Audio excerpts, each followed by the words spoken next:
Okay. Well, hopefully everybody's gotten some breakfast. Breakfast okay for you guys this morning? Good? Good. Thank you, provider. Yeah. Dana, why don't you wave your hand? If you guys look over here, the lady in the black there waving her hand, she's kind of overseeing the operation for food this morning. Thank you, Dana. Thank you, provider. My guess is Dana's like, why are you drawing attention to me? I don't want you to notice me. Well, here we are, and what I want to do is do a slight review from November just to kind of get our minds back in the game, because our lessons this year are a continuum. So we're going to do a little review, and then we'll jump into some new content, and then we'll do some stuff at the tables, and I think we're going to have a lot of fun this morning. Think about someone in your life who's come up to you and said something like this: you really ought to blank. Do you have people like that in your life? You really should something. I'll get a real basic, crude example. Friend comes over to your house. Can't figure out what's wrong with my, get ready, here it comes, it's crude. What's wrong with my toilet? It just doesn't seem to work right. It's not working. Friend says, you just need to replace the toilet. That's it. Now, if you've never heard that before, you're probably going to go into some kind of a, what? Just replace a toilet, right? Well, you just need to replace the toilet. That's all you got to do. I've never replaced a toilet, but I hear there's some things involved that need to be done correctly. And if they're not done correctly, there are some consequences. So you really ought to just blank. Some of you've seen it. I had a 1995 Volvo that I drove. Did anybody ever have the luxury of seeing my 1995 Volvo? It was awful. Yeah.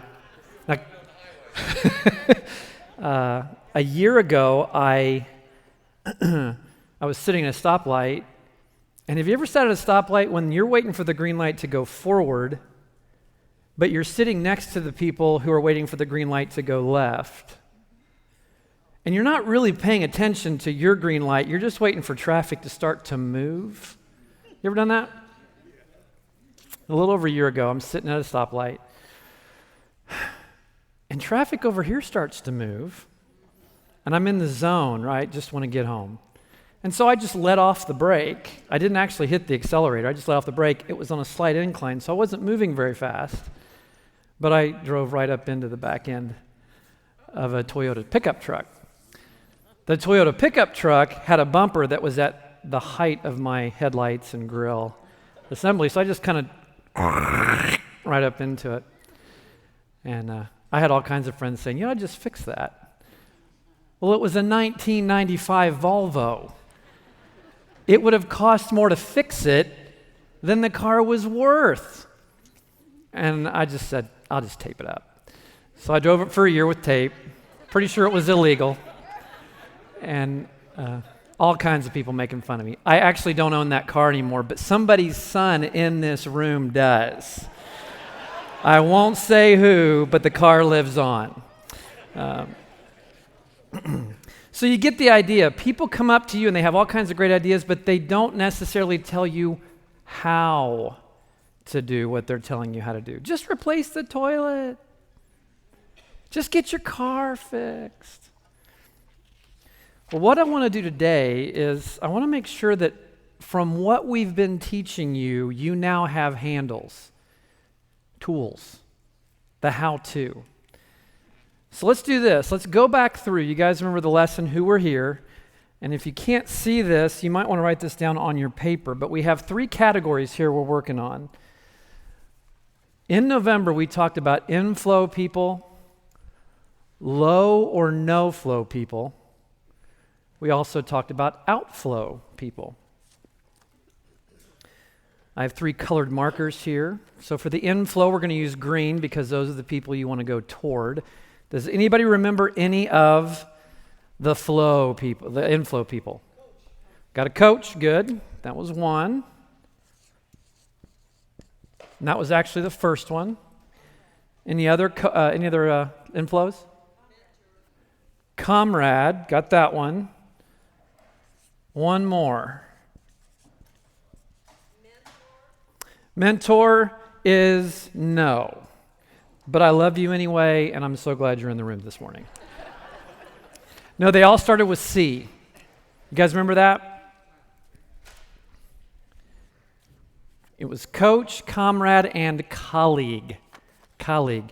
Now, some of you didn't notice, but we had these things flowing up here, the screens, and the answers were on there, but we're just having a little fun with you this morning.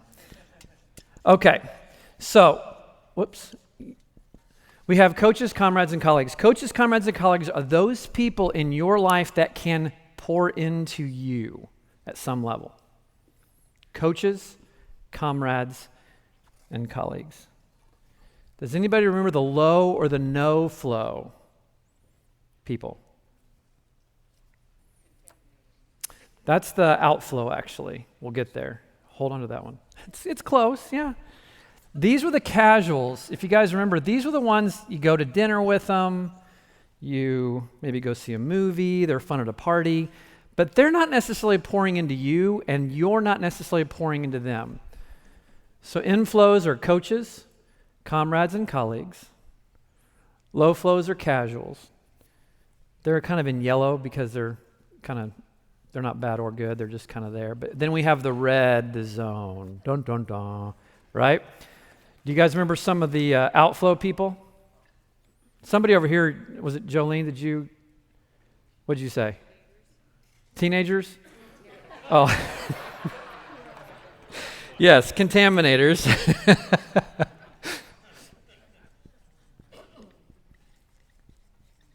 All right, so we have contaminators. That's our last one on the list, but we have two others. Anybody remember the other two?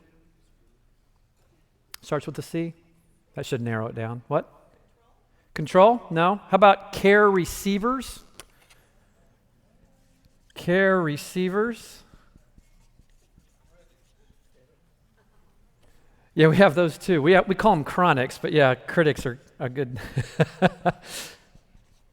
All right, so I'll go over the list. I know this isn't super easy to see, but in the inflow category, we have coaches, comrades, colleagues. In the low or no flow, we have casuals. In the outflow, we have care receivers, chronics, or contaminators.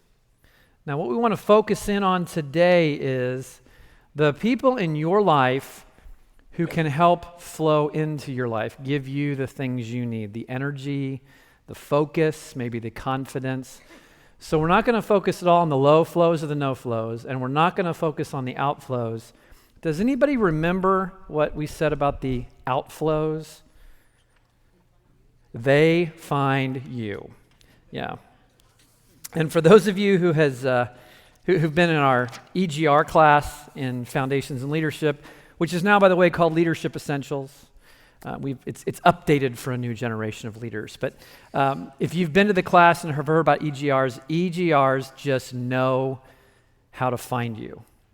They're going to come after you. We had 2 EGR issues just this week that we were able to creatively find solutions for. But so we want to help you find the ones in the inflow section that you can both go to and know what to ask of them to get what you need. So look on your notes, and let's just do a little bit of fill in here. On your PowerPoint, as you see up on the screen, the top 3 people that we just listed create inflow. They create inflow in your life. They pour into you, and the bottom 3 create outflow. They draw out of you. This is just the way it works in life. So we today have 4 different types of relational tools that we want to give you. But they're broken up into 21 different subtypes. So it's a kind of a technical lesson, but what we want you to take away from this is not memorize it all, but use this as a reference guide, what we're going to give you guys this morning. 4 different kinds. First of all, the fuel of presence. The fuel of presence. Being present, being there, being with, and being for. What you'll notice as we move through these different types of fuel is we start sort of grace heavy. And then as we move down the list, we're going to begin to insert truth with that grace. So you'll notice this is going to be, maybe the first few are going to feel a little squishy, right? Little friendly, little nice. And then we'll begin to get into more things like advice and that kind of a thing. The idea I want you to think about with this theme of presence is fewer words, more listening. Fewer words, more listening. And let me give you a biblical picture of what this looks like. In Job, remember Job's friends, and in Job 2 it says, "Then they sat on the ground with him for 7 days and 7 nights, and no one said a word to him, because they saw how great his suffering was." There are times when people just need you to listen, and there are times when you need people just to listen. We all go through times like that.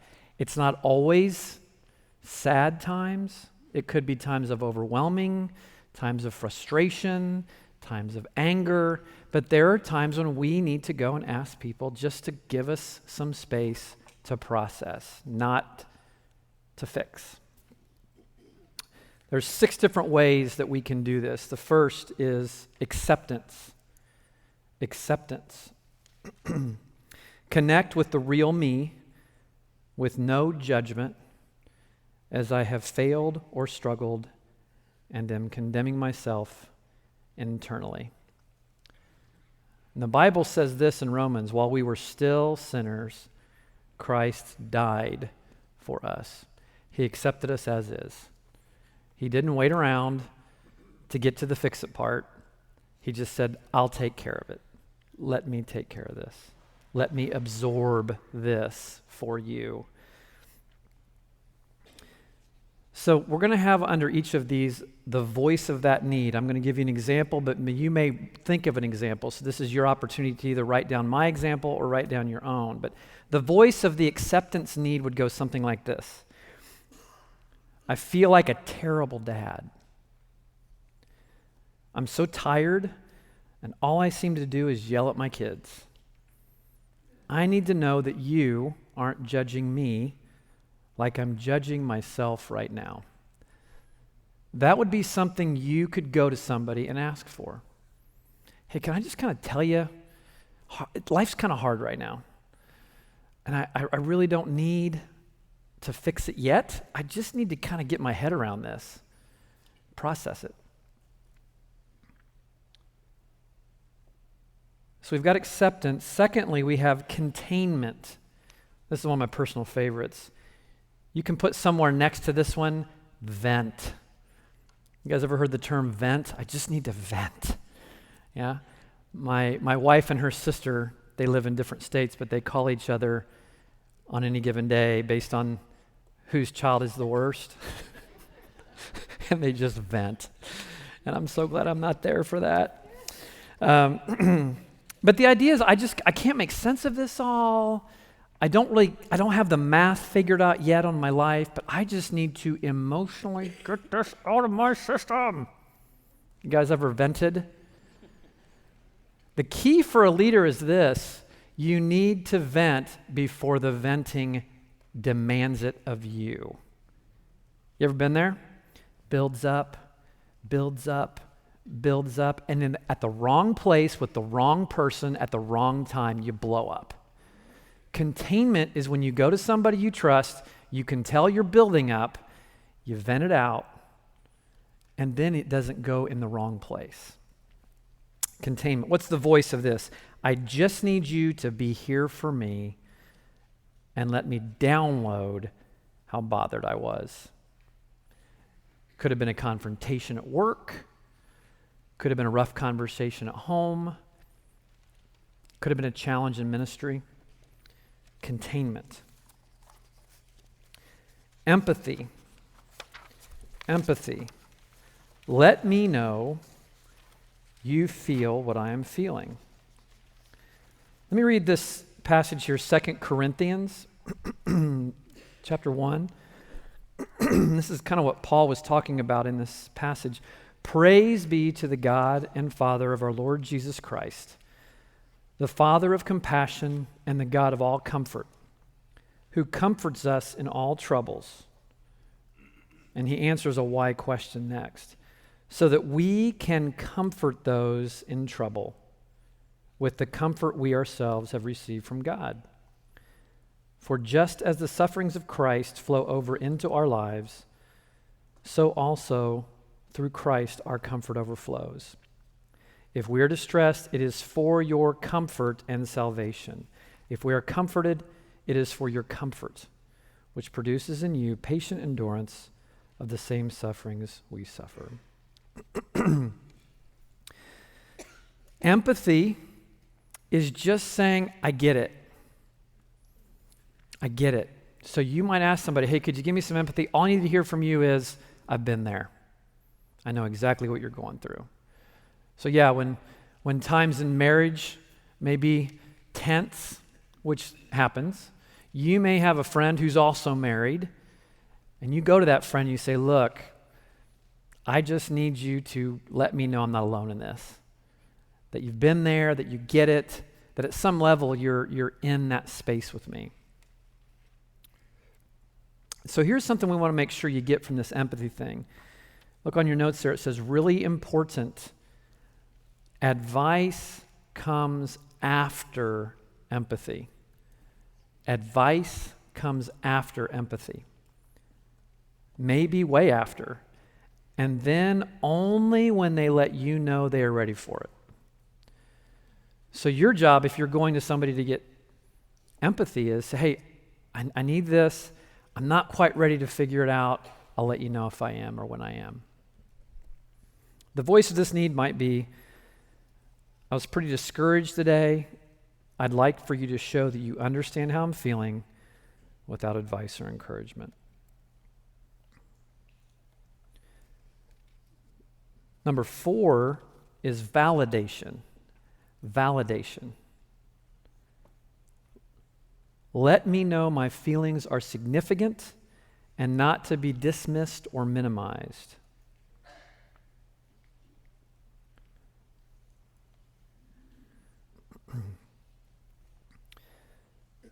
The thing that's important about feelings, because again, they feel mushy at times, they are indicators of what's going on. They're not truth. So if you come home and you're feeling angry, you don't know yet if that anger has a direction to go in terms of truth. You ever felt like your anger was justified and then you took a nap? And you got up and you're like, well, everything's fine. I don't know why. I don't know what the big deal was, right? If you want to write down next to validation, 4 letters, H-A-L-N-T. H-A-L-N-T. Does anybody know what those 4 letters stand for? Holler it out. Hungry, angry, lonely, tired. Yeah. Many times our emotions are not pointing to problems, they're pointing to just needs, like physical needs. Same thing if you ever been really, really frustrated with somebody and then you had a bite to eat. No problem. We're fine. Everything's good. Yeah. So what we want to make sure you understand is that you have a place in validation to ask for somebody just to validate the fact that you feel that way. Not that they're putting judgment down on what you're feeling angry about, but they're saying, no, you feel angry. Again, remember, there's other ways of asking for help that we'll get to later on more strategies. This is just about allowing the feelings or the emotions to be there. Validation. Let me give you some idea of the voice of that need. When I'm overwhelmed like this, I need you to let me know this is important and not to dismiss how I'm doing or tell me to get over it. You ever been told to get over it? Yeah. Or only the positive, only the positive. Well, no, if you've been around long enough, you start to realize, negative keeps coming. It just seems to always be here, so we need some place to process it. Number 5, identification. Identification. Share your own similar experience to me to see that I'm not the only one who struggled. And then in parentheses there, keep it short, like less than 60 seconds. So again, if you're asking for it, you can say, hey, can you give me a quick example? If you're giving it, then you want to make sure you keep it short. Essentially, you're essentially telling somebody or being told by somebody in identification, you're not crazy. Have you ever felt crazy? Like, am I the only one who sees this? This is insane what's going on around me. This is saying, do you see it too? And then they say, that sounds crazy. Yeah. I had a conversation with a friend. They asked me to identify with them. This was 2 weeks ago. And they're talking. And they're like, is this crazy? And I said, no, you're actually crazy right now. Because they needed actually truth at that point because they were building a case against someone that was inaccurate. So I'm like, dude, I get it. You feel like this is crazy, but you're actually seeing it crazy. Let's go back a little bit. Let's process this. Let's talk about it. Let's not jump to judgment just yet. You may hurt a friendship. In Hebrews 4, it says this high priest of ours understands our weaknesses, for he faced all of the same testings we do, yet he did not sin. Think about how helpful it would be if you had some place to go where you could process whatever's going on inside before acting. Have you ever had those regrets? Oh, I wish I'd dialed this down. I wish I hadn't said that. There's a story about Abraham Lincoln. During the Civil War, there was a general he was having a big problem with. Some of you history buffs may know this story. And he was really mad at this guy and wrote him a letter. And then he wrote another letter. And then he wrote another letter. And after he died, they found those letters in the drawer of his desk because he knew if he sent that letter at any level, it would have destroyed the effort that they were under. So let us come boldly to the throne of our gracious God. There will we receive his mercy, and we will find grace to help us when we need it most. What I'm positing to you this morning is many times the body of Christ is the agent of this process that God is talking about in Scripture.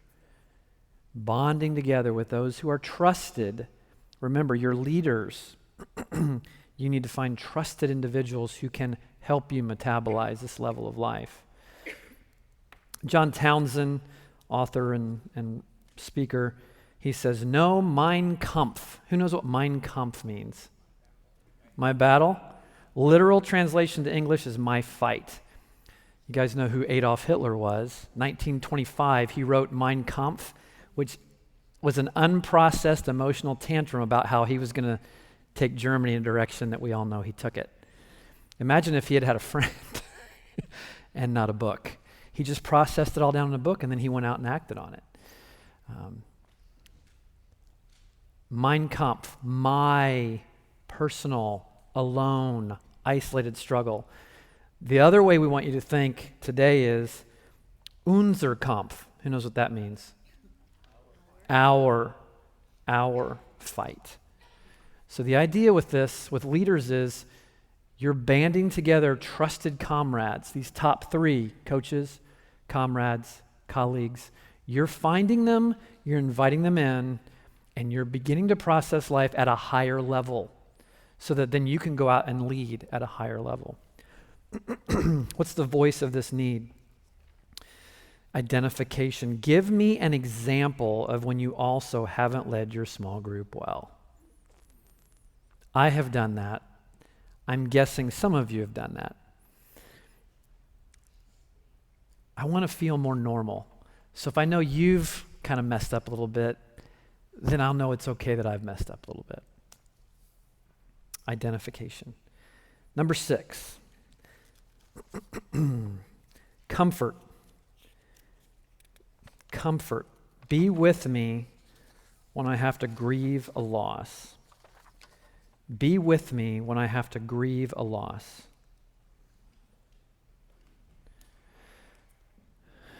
It's just, again, you're sitting with somebody, letting them process, talk. Here's an interesting story. My grandfather, he died back in 2003, a month after his 100th birthday. I'm on track. I'm going to get there, I think. And I remember going to visit him numerous times. He was very hard of hearing. He was also a farmer, not a very talkative guy, spent a lot of time alone. And I always thought he was a very strong person, and he was, but as he got older, and then when my grandmother died, for 17 years he was single, a bachelor. Not really, he never dated again, but I would go to his house, and I would sit at his table with him, and he wouldn't say a word. And I'd be like, am I doing something wrong? I'm sitting here, and I would try to engage him, and he'd give me these really short one-word answers, and then he would be quiet again. I was like between 20 and 30 during this time. And what am I doing? You're talking a lot in your 20s. What am I doing wrong? And so we would sit there for 1 or 2 hours, and I'm going stir crazy in my brain, like, I don't know. I feel like, is he judging me? I don't know what's going on here. And then it would be time for me to go. Grandpa, I got to go. And he'd say, wow, thank you so much. It was so good sitting with you. So good sitting with you. That's what comfort looks like. You guys remember when the hurricane occurred down in, I may have told you guys this before, I don't know, but the hurricane down in New Orleans, and they had to move everybody to different cities all over the United States, and they had a decommissioned Air Force base on the northeast coast. Have you guys heard this story? In the news, maybe? Okay. And so they turned a decommissioned Air Force base into this, like a city. And they asked a pastor, a Baptist pastor, to kind of become like the mayor of this base while all these survivors were trucked in and cared for while everything was being taken care of down where their homes had been destroyed. Same story that I just told you. There was one guy named Tom, for 2 weeks didn't say a word to anybody. He was just silent. Now, these are all people who are in the same proverbial boat, right? They're all without homes, everything's destroyed. And so people were coming up to the Baptist minister and saying, hey, help us out here. This guy's not talking, we're worried about him. He's just really, really serious. And so the Baptist minister went up and said, Tom, I'm kind of the guy that oversees things here. And Tom just looked at him and nodded, sitting on the park bench. And the Baptist minister said he sat down with him, and for 45 minutes, no words were spoken. None. And then the minister had to get up and go do something else. He had more responsibilities. Tom, it was good to meet you. And Tom looked up and said, thank you so much. And that was the moment that Tom began to engage again after the disaster. And the minister watched him, and he began to talk to people. He'd help out. He'd sit with people and just connect with them. But that comfort is what allowed him to begin to have space in his heart to heal after that disaster. Comfort. The voice of that need could say, I need you to be present with my sadness so I can properly let go of something that didn't happen well. That didn't happen well. All right, so this is section 1, the section on presence. Remember, we're high grace right now. We're going to begin to move into more some truth expression. But what I want you to do around the tables for the next 3 minutes or so is I have one of 2 questions I'd like you to answer, and if you can, get all the way around the table. While I'm giving these instructions, those of you that know you're going to help me today, please start making your way up to the stage, all right? Those of you who said, yeah, I'll help you, Dale, when I either texted you or emailed you or called you, come on up to the stage. One of 2 questions. The first question could be, which of these 6 needs do you feel you're getting plenty of? Which ones are you getting plenty of? Whatever those are. And just verbalize it. Yeah, I'm getting plenty of comfort or plenty of containment or plenty of identification. Then If you have time, go around and say, which of these 6 needs do I need more of? And then just verbalize that. So spend about 3 minutes doing that. I'm going to get some guys here on the stage set up, and we'll come back.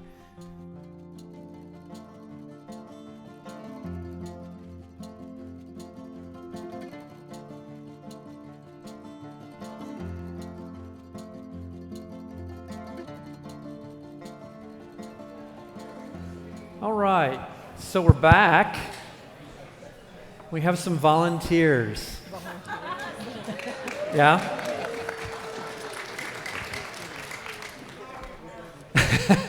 And these volunteers are going to practice in front of you what we're going to be asking you guys to practice a little later on, okay? We want to give you an example, an actual real-time example. None of this has been rehearsed. Although I did prepare Justin, who's going to be the guy who's going to ask for some help. All right, so Justin has a very specific need, but we have, and just raise your hands as I call it your name, we have Weishan, Mark, Kelly, Roy, Joanne. Hold on, I'm on stage, so give me a second, I'm still recalibrating. I always start, introduce yourselves, I'm sorry. Yeah, there we go. I was starting with his name, which is not your name. I always think Winslow, then Ramona. I apologize. It's Winslow, Ramona. No, it's Ramona, and then it's Winslow. So what we're going to do now is Justin is going to share his need with his trusted coaches, comrades, and colleagues, and then they're going to respond in a way that hits one of these ways that we've talked about. So I may coach them a little bit because they have not rehearsed this, but I want them to have a chance to go that route, okay? So Justin, go ahead and talk about your need, and then we'll open it up and see how it goes. Can you guys hear me? Is this on? Okay. It's a huge small group. So I have a professional relationship I've been kind of struggling with the last year. I feel like we've talked about forgiveness and kind of moving forward. Just some of the interactions that I've had in the past, or more recently, I kind of feel like there's not forgiveness on the other end. And when we talk about forgiveness, if I don't forgive someone, it's kind of like me eating the poison, hoping they die. This is kind of opposite. I feel like they're not forgiving me, and I'm eating that poison, and I'm really allowing it to affect me, and just kind of carrying that. So that's kind of the gist of it. So we have microphones. We got Winslow down there. If you'll pass the microphone over there, Joanne. Can you tell me more about the professional relationship? Is it a peer boss? What's the relationship between you guys? It's pretty local, so I don't want to get into it on this big of a stage. I just want to know if you can fire him or not. Because No.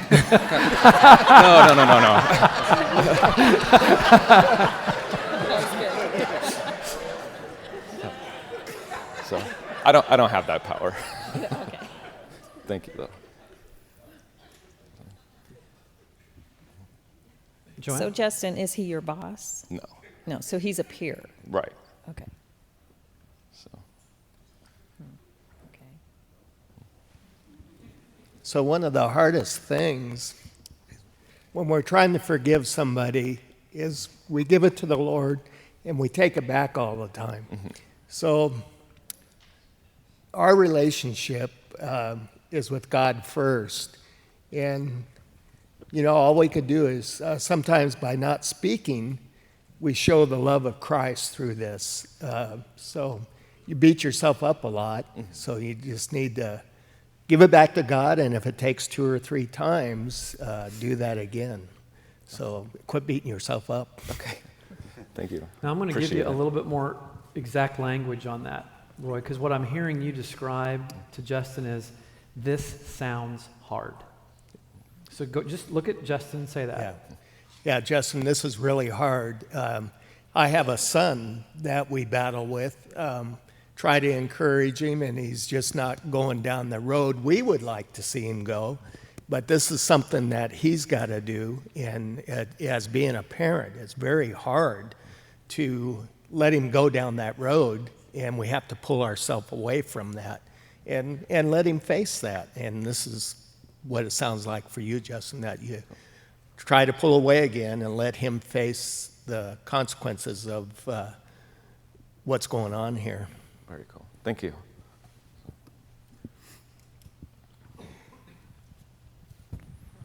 Have you tried talking to them or just asking for their forgiveness? Yeah, I feel like that conversation has happened. I just don't think, I feel like I've let it go in my heart, but I'm eating the poison of maybe them not fully letting it go, if that makes any sense. So then, Weishan, you could even say, because Justin, I'm hearing you say a lot that you're eating the poison, that's the part that's bothering you. Correct. So you could even say, that sounds like maybe you're feeling bitter. So just try that. That sounds like maybe you're feeling bitter. Possibly. Okay? I can tell you from my experience, and I dealt with it, maybe not the same thing, but a thing at work, and I'll be honest with you, it took me probably years to get to the point where I had let everything go, and I knew that that person could never affect me. Okay. Would you like to pray about that? Yeah, that'd be great. Okay. Yeah. So right there, see, he's both identifying and then offering to take it right to the God. I mean, that's huge. So by identifying, you're letting him know that he's not the only one that's struggling. And the key here that you're hitting on, Mark, is you're saying it's a time thing. It may not happen all at once. It may not be a light switch fix. So let's try a couple more as you guys are kind of bouncing around ideas in your head. Justin, I just wanted to share with you that I can relate with you as well. Relationships are difficult. And I'm sorry. Can you hear me? Bad with microphones. I don't usually have to hold one. And so I can relate with you. I've had a couple people that I've worked with that I had to work very hard to forgive, but realizing that it's like that's really up to me. That's not up to them. And I can't control their forgiveness at all. But that bitterness, I've been there. And it's such a heavily weighted emotion that it's not something that you want to hang on to. And so if you'd like to pray about that, God's really powerful. So, he can release you from that, and it's quite liberating. And it's not something that you just want to harbor against a brother. Perfect. Thank you. I'm not crazy.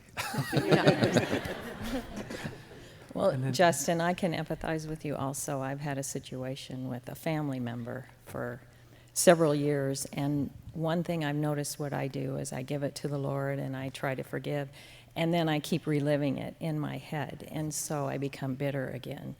And a few months ago, Pastor had that message with when he was speaking about Ahab on the vengeance and how vengeance is mine, says the Lord. And what I did that day was I just said, you know what, Lord, she's in your hands. And, I need to forgive her. And whether, we don't speak. I don't have to see her every day. But I still relive the hurt in my mind. And so daily, and then what a friend had told me, and it helped, and it's very hard to pray for that person.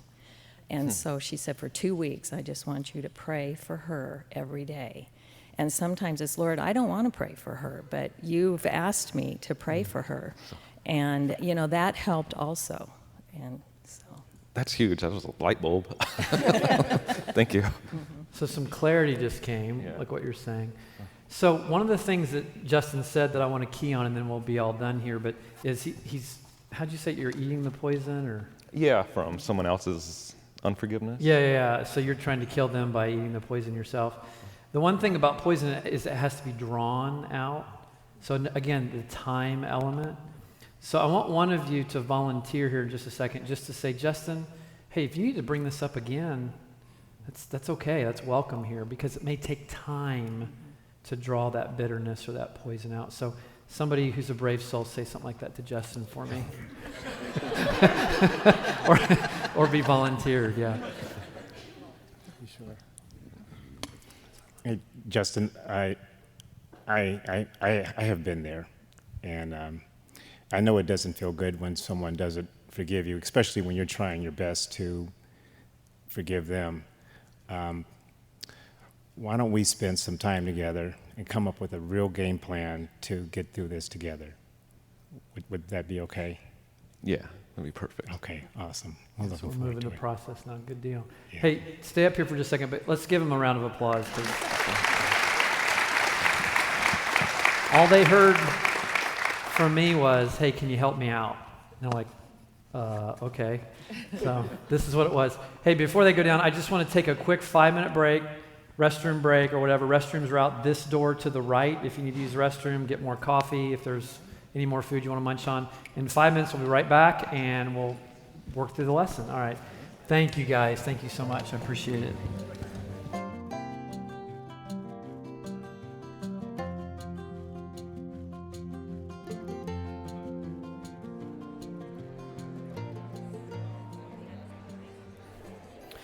Okay.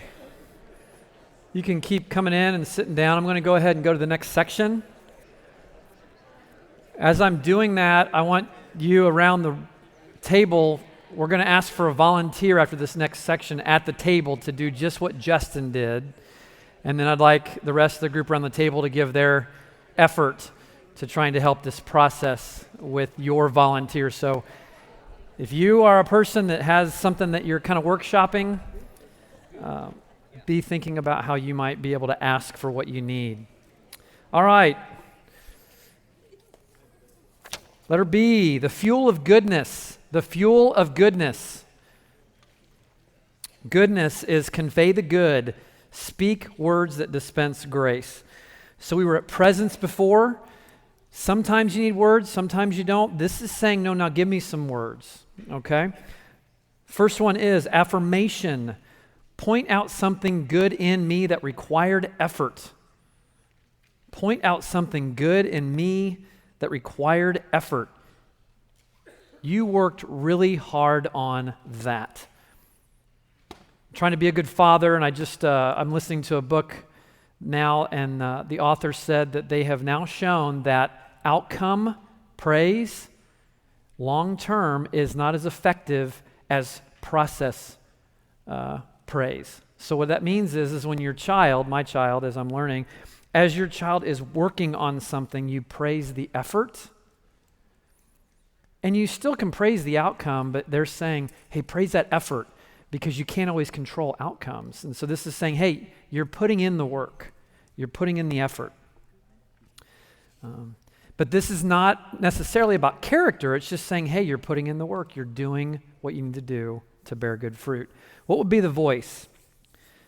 Let me know you think I did the right thing by letting that employee go, even though it was a very hard experience. Even though it was a very hard experience. The idea is you're just saying, look, you did everything the best of your ability that you could, and this is what you had to do.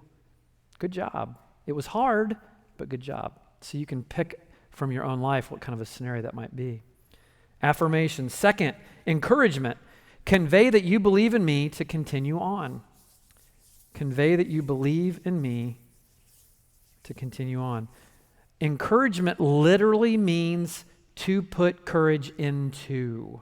You're encouraging somebody. So you give them what they may not have right now. You're giving them verbal courage. But one thing to remember is it's relationally based, right? So you're giving them courage in relationship, meaning, I believe in you. I think you've got what it takes. You can do this, even if it's hard or if it's easy. You can do this. And I'm going to be here with you in this process. The voice would say something like, I need to know that you actually believe I have what it takes to get the job done. That you actually believe I have what it takes to get the job done. Number 3, forgiveness. Forgiveness. Let me know my debt is canceled and help me cancel debts owed to me. The example we had up here, that would have been probably something we could have given to Justin as well. Forgiveness. Help him cancel a debt. Leaders are black belts at self-judgment. Are you guys hard on yourselves unnecessarily? Yeah? I had a hand raised. Yeah, testify. Yeah. Sometimes you got to get in front of the mirror, right, and tell yourself you can do this because the person inside your head is saying you can't. They actually have a term for this in psychology. It's called the persecutory judge. They also call it the shame attendant. There's all these different metaphors that are out there, right? But the idea is there's somebody inside of you that's making you crazy. And they're trying to tell you that the facts don't stack up. Well, you get somebody from outside of your head to help you with this process of forgiveness, and you can rely on the facts because they're giving you that strength that you need. Another thing that needs to happen in the forgiveness stage is that leaders, we need to hear the gospel again. The Bible is very clear that we leak. Truth comes in and it goes right back out. And so we need people in our lives reminding us. And so I have the 3 points there about hearing the gospel again. Very simple. 1, Jesus came into our world. Jesus came into our world. And underneath or next to our, you can put my world. This world is my world, it's your world, it's our world. Jesus came here. That's the good news. 1, we didn't have to go to him. He came to us. Secondly, he died to take responsibilities for our failings. He died to take responsibility for our failings.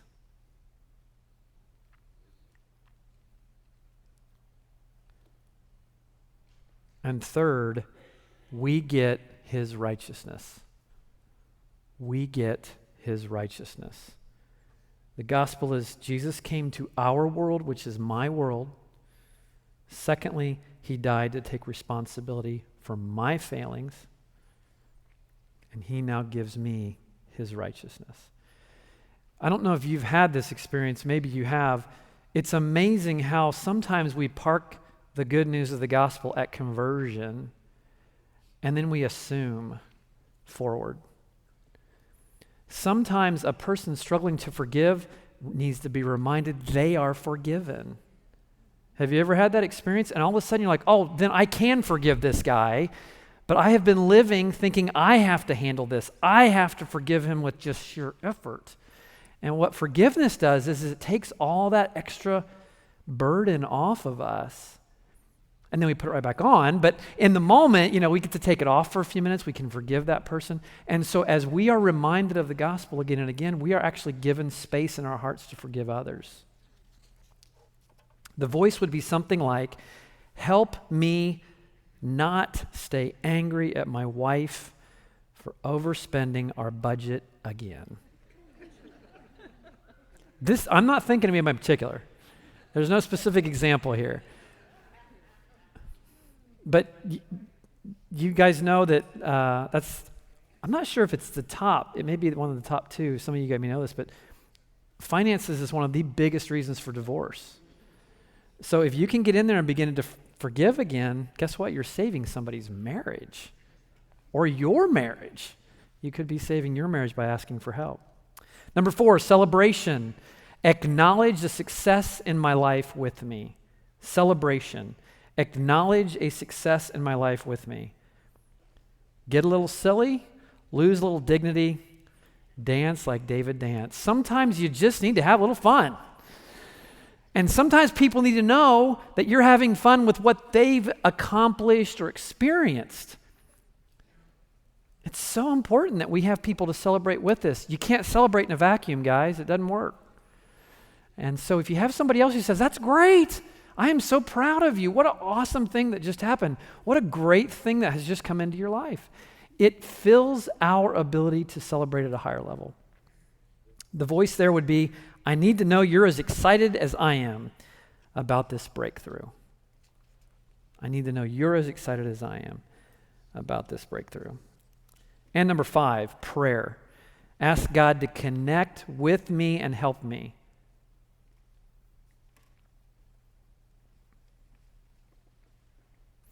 Praying for someone is different than promising to pray for someone.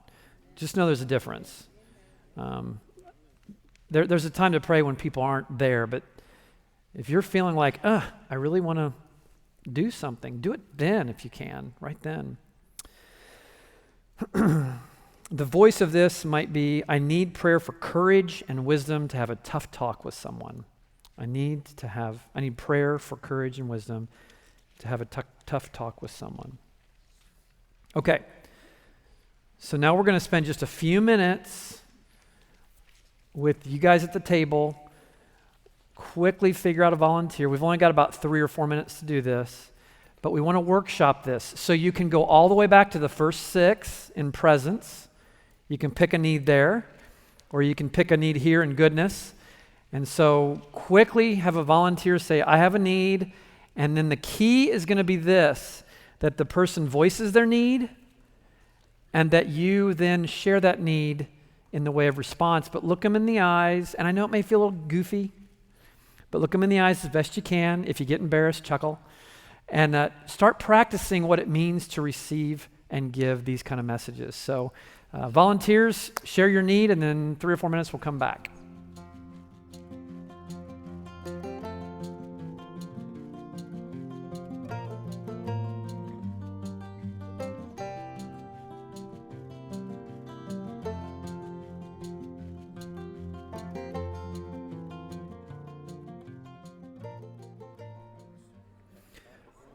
Okay, now as you're kind of doing this, we need to wrap up in about 1 minute, but if you've gotten done, volunteer, I'd like you just to kind of tell the group what your experience was like receiving that inflow. So if you're done, volunteer if you can, just say, hey guys, here's kind of what I was experiencing while you were doing this. I'd like you guys to share that at your tables as well. About 1 minute.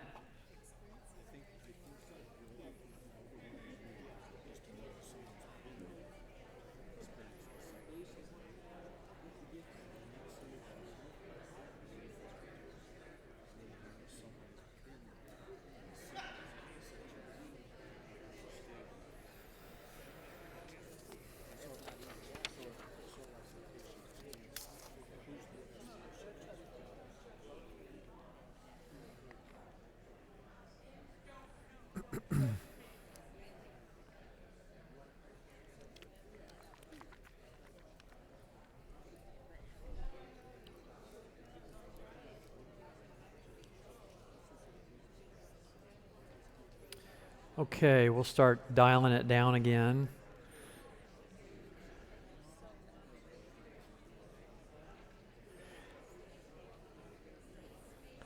As we close out this kind of portion and we begin to turn the corner toward truth, I just want to encourage you that this part that we just went over, the goodness part, it takes some work to figure out. It does. We are shame-based creatures because of sin. And so sometimes allowing the difficulties in life or the good just to be can be very challenging. So I want to encourage you guys, as you get an opportunity to do this, practice it a little bit. It may feel clunky. If you've never gone to somebody and said, I think I need identification, the persecutor judge may be saying, you're an idiot. And a part of your process is to push against that persecutory judge and say, no, I actually need this. And see what happens afterwards. See if you don't feel a little lighter. Okay, letter C, moving into truth. The fuel of truth. The fuel of truth. Dispense reality. Provide helpful information. This is the fuel that moves us to get things done. We've now processed out grace. We know we're loved. We know we need to forgive. We know that we've been identified with, or our problem's been contained. We are now ready to move forward off of whatever that launch pad is. Letter C. Letter C. Oh, I apologize. Yeah, a little mixed up there. Okay, you passed the quiz. Good job. Letter B, also known as C. Thank you for your empathy. I just need so much comfort right now. I feel like an idiot. So yeah, we're very good at truth. We struggle with grace. That's why we started with grace. We wanted to work that through. But now we know, okay, we've got the grace thing taken care of. Let's move forward. Let's get some truth in here. Let's get some meat on these bones. Let's get some things figured out. What might this, pardon me here, let me get to the right, there we go. What might the voice of this need be? Throw something out. Let me hear you guys say something on this. What might the voice of truth sound like? Just throw a couple ideas out. We're on page 4, top of page 4. Sorry, guys. Well, one letter just throws the whole training off. Voice of need. Okay, if you're on your notes, page 4, should be. We're not there yet. There you go, jumping ahead. Yeah, I know who you were in school. Okay. Yeah. Question.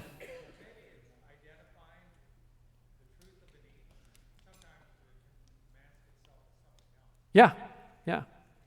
Beginning to probe. Yeah, yeah. So the idea is we're now kind of hunting, right? We're trying to figure this out. So this is how we do it. Number 1, clarification. Clarification. Ask me a few questions. We actually did that up here. Some of the different people that were helping Justin, they asked a couple clarifying questions. Man, I don't know about you, but when somebody asks me a clarifying question, I feel heard. I feel like, okay, they're really interested in what I'm struggling with here, right? Ask me a few questions. And here's what you could ask. What's going on around you? What's going on inside you? What's your role in all this? How could you have responded differently? Those are just a few examples.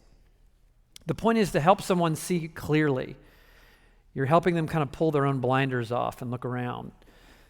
The voice could be, I need you to explore, keyword, explore, with me why I shut down when I'm under stress. Why do I do that? I don't know. I don't understand. It makes sense. But I need to stop that. I need to move forward with that now. 2, understanding. Understanding. Let me know you comprehend my situation. It's one thing to see the details, sort of as facts. Another thing to get it. You get me. You get this. And that's so empowering to me when I hear somebody really verbalize back that what I'm describing, they're understanding. Something of a burden begins to kind of come off my shoulders. Voice of that need, it would help to know that you see how complicated a task it is. How complicated a task it is. Understanding. 3, perspective. Perspective. Help me connect the dots at a deeper level. And that was kind of hinted at by what we just said, but the idea is you're saying, yes, this is what you see, but this may be what's going on. This is maybe where God's pointing you. It's all about seeing the situation objectively. You could put that word down, objectively. And sometimes challenges, we take it personally, don't we? And it's like, oh, this is all coming at me. Maybe it's not. Maybe it's just a universal challenge, and now you begin to see it differently. And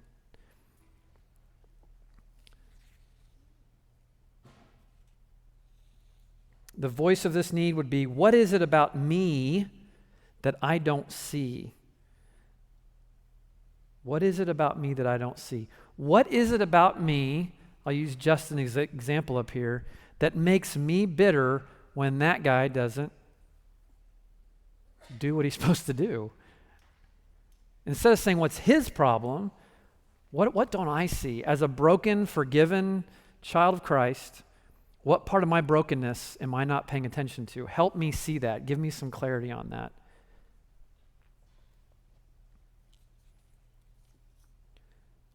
Number 4, feedback. Feedback. Tell me how you are experiencing me in the moment, right now, so that I can be aware of how I come across. Now, here's the key with some of these. You need to ask for it, because none of us like this when it's just given. Do you have friends in your life that do that? I was in a car with my roommate years ago. We're driving along, and I don't know what I was saying. I don't even remember what was coming out of my mouth, but at one point he's like, "You can be so annoying sometimes." I didn't ask, but he just decided it was his job to tell me how annoying I was. We're not roommates anymore, thankfully, but that's not what we're going for. We're actually going for constructive help. So again, remember, top 3, inflow, don't just give this to anybody. Give it to the wrong person, they could smack you in the face with what they say back. Give it to somebody that can handle the truth about you and will give it to you with grace, lovingly, constructively. Feedback could be, when I talk about my relationship with my kids, how do I come across to you? Am I rigid? Am I enabling? Am I balanced? Am I angry? Help me know how I'm presenting this to my children so I know how I'm experienced. Sometimes that can be a game changer for you in a relationship. In some training I had a long time ago, they talked about, you may be excited about what you're talking about, but you need your face to know it too. You ever had people like that? It's like, I think they're bored to death right now, but they're telling me something. I don't know if that's something is that important? I don't know. Tell your face. Maybe you just need your face to be communicating to your kids or to a relationship. What is it? Something like 70 to 80% of communication is nonverbal. 70 to 80%. Crazy. All right, number 5, wisdom. Wisdom. Give me information from the Bible or experience that can help. Give me information from the Bible or experience that can help. What you want to put next to this is reality. We all have a huge desire to make life work our way. And God says, no, life works my way. Would you like to participate? Right? And so this is what wisdom does for us. It helps us remember the story's not my story. I'm a part of a bigger story. How does that story work? The point is, I can avoid a lot of unnecessary pain and trouble if I know something. Wisdom. Feedback that's given, that's timeless, powerful, truth. The voice could say, what lessons have you learned about having hard conversations with your adult children? Quick example, my daughter, we're in small group right now. What happens in small group stays in small group. She's not here right now. 4.5-year-old daughter. My daughter's a bully. No, it's true. She's a bully. Don't know where she gets it. No clue. I keep looking at my wife saying, maybe we need to talk, honey. No, she's my daughter. And so in the past 2 weeks, she's had to come home from preschool twice. The first time, a child was not obeying the teacher, so my daughter, the enforcer bully, hauled back with her head and cracked the girl right in the skull. Yeah, 4.5 years old, leader, that's a leader. Okay? But she's getting better. She's getting a lot better. Thursday, she got sent home from school again early. She's becoming Dawn Krivett's best friend, if you know Dawn, this time she didn't crack her with the skull. She just kind of grabbed her shoulders and shoved her. So she's coming down in intensity. And Dawn, the director of the school, said, don't worry. By the time she gets to kindergarten, we will be done with this. So, fingers crossed, pray for us. But that's kind of what we're talking about here. Help me. You're asking for some help. But that's what's going on with this idea of wisdom, right? How did you work with your children? How did you do it? So I asked a buddy of mine, what did you do? And he said, and they have a very similar child to ours. He lives in Phoenix, but I was talking to him on Monday, and I said, dude, you got kind of an intense daughter. How's this work? Like, I'm kind of struggling here. And he said, we put her into karate. And she gets to hit all kinds of stuff. She loves it. So I've been on the web looking for dojos all over San Diego. Okay. Number 6, confrontation. Confrontation. Point out something I'm doing that is setting me back so I can stop doing it. Confrontation. Confrontation does not mean angry presentation or judgment. It just means you're stepping into the truth and saying, this is something you need to pay attention to. It's destructive in you. However, as you're processing this with somebody, you need to invite them to say, hey, I need a response that is at the same level as the offense. If there's an offense going on here, help me see it at a good level. Maybe a 1 to 10. Like, this problem you're having right now that you're bringing is like a level 8. You need to figure this out quick. Let's put a game plan together and fix this. The voice could be, if you see me making destructive decisions, I need you to let me know immediately. Immediately. If we don't know what we're doing, we can't really work to fix it, can we? So that really loving truth teller in our life can be very powerful. All right. Lastly, letter D. Is it D? Okay, good. Whew. I need celebration right now that we got the right letter. Okay, letter D, the fuel of challenge. The fuel of challenge. Challenge to action. Push to a practical step. Challenge. This is all about helping someone get started, stay started, or start in a different direction. You're just beginning the process of walking down the path. Now here's the caution. We have a caution for this one, and that is never challenge an overwhelmed person. Never challenge an overwhelmed person. That's when you move back into the grace zone, right? The presence or goodness, let them process that out, listen, contain it, then move into, are you ready to start working on this yet? Or do you still need to kind of work through the emotion of it?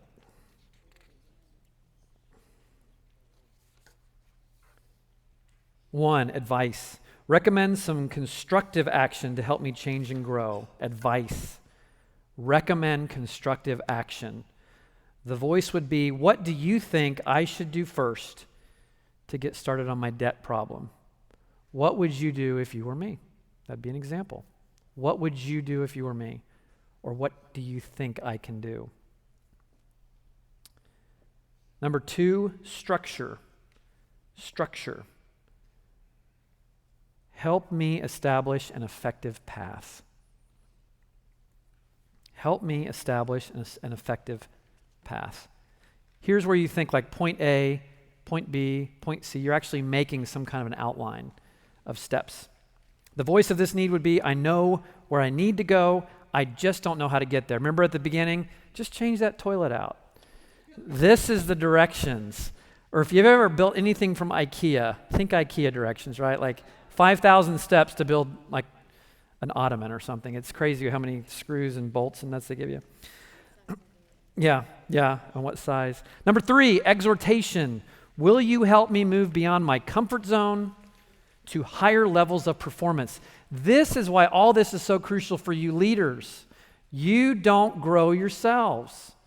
The body grows you up. So you need help in this performance area with other people. That's how leaders grow. The best leaders grow with people, not alone.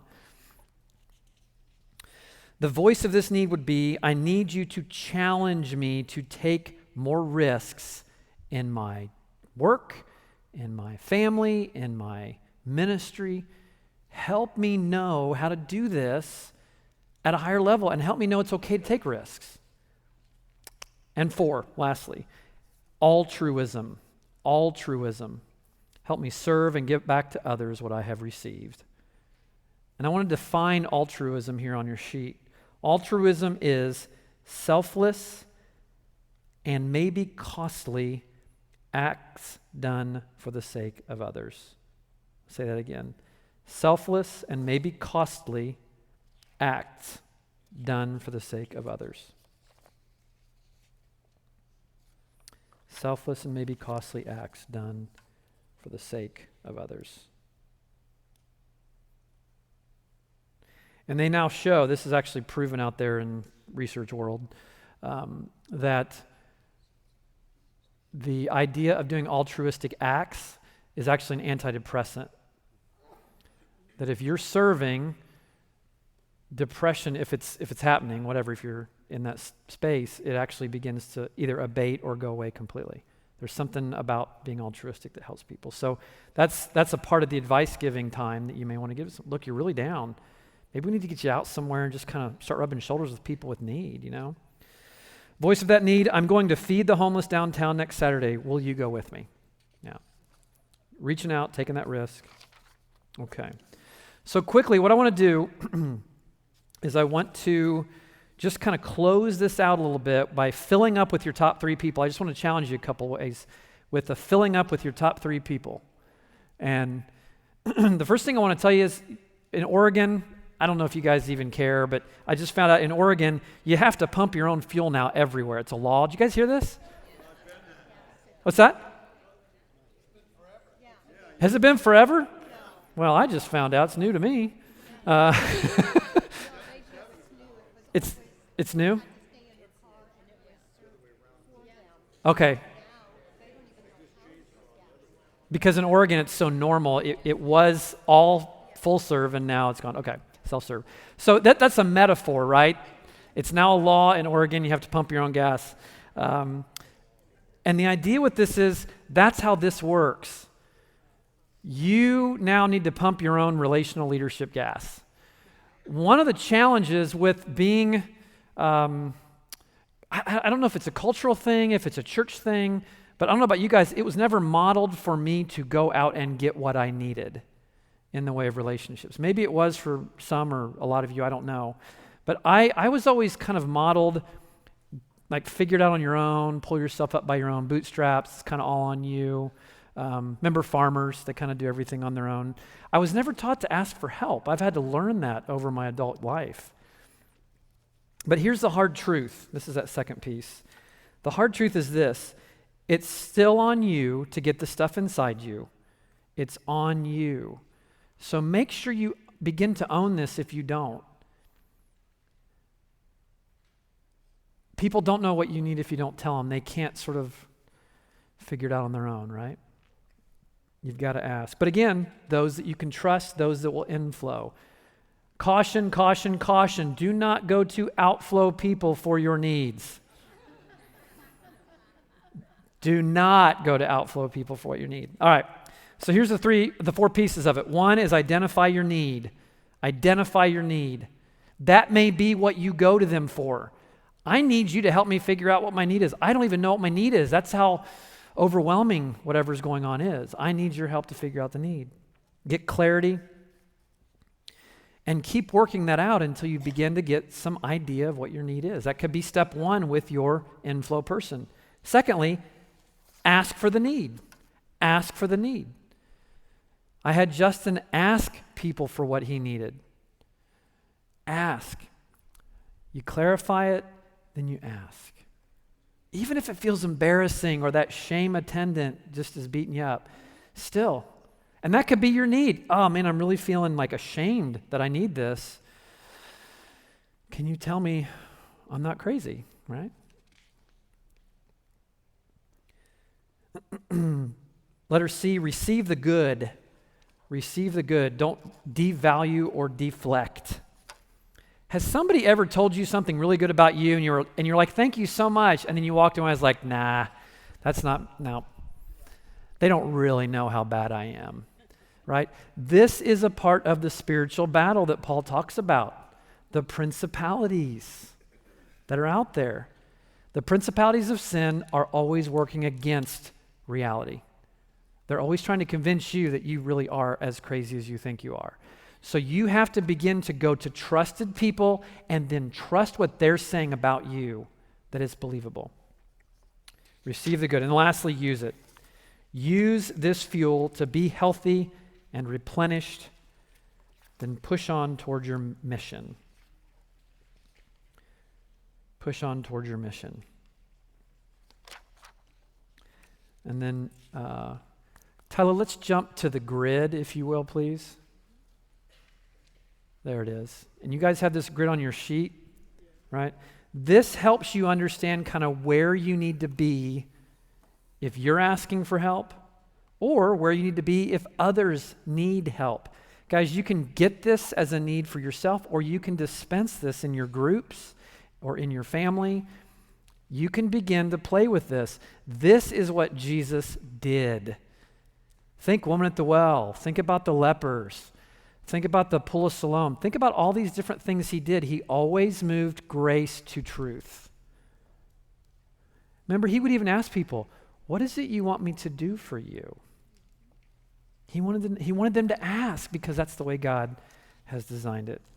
All right, Amy, come on up. We've got a few announcements we want to give you guys as we close out this morning.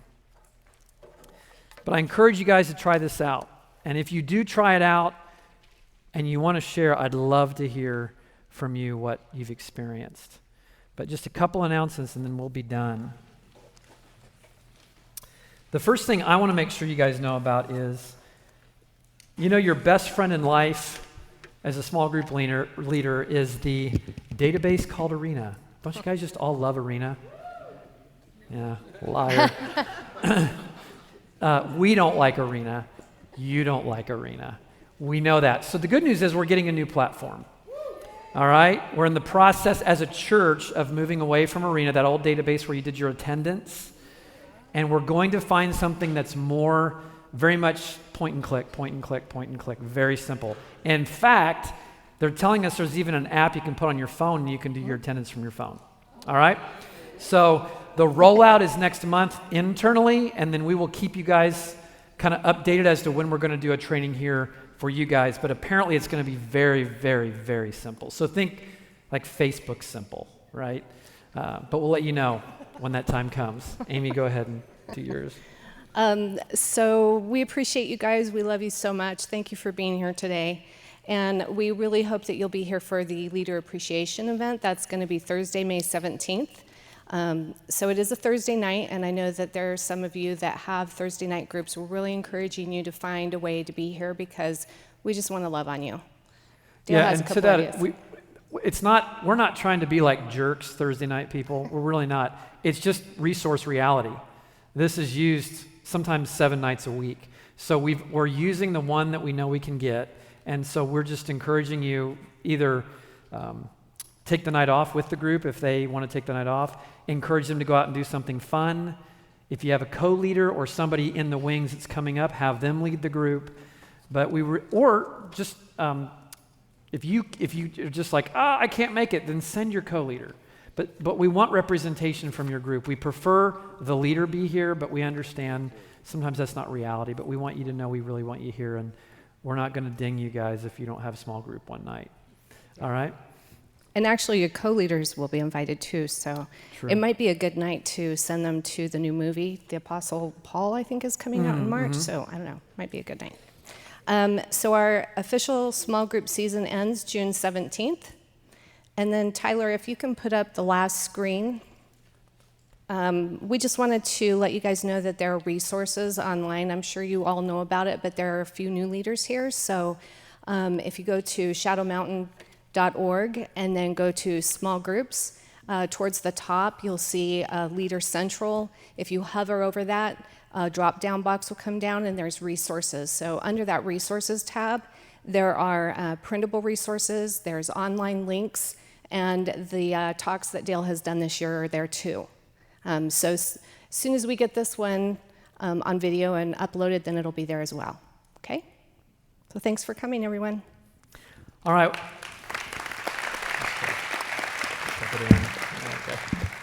Hey, why don't we stand? I'll dismiss us, and you guys have a great Saturday afterward, okay?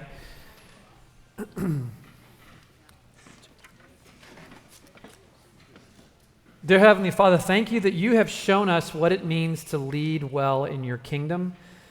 Thank you that you have a very specific way you want this done. You want us leading with grace and truth, but you also want us receiving grace and truth. I pray that what we've explored today, that it would become more normal to utilize these different parts and pieces as we go to those that we can get inflow from and begin to be healthier and even function as leaders at a much higher level. May your Spirit empower this lesson into our hearts as we move out into the world to do good. In Jesus' name, amen. Thank you for coming, everybody.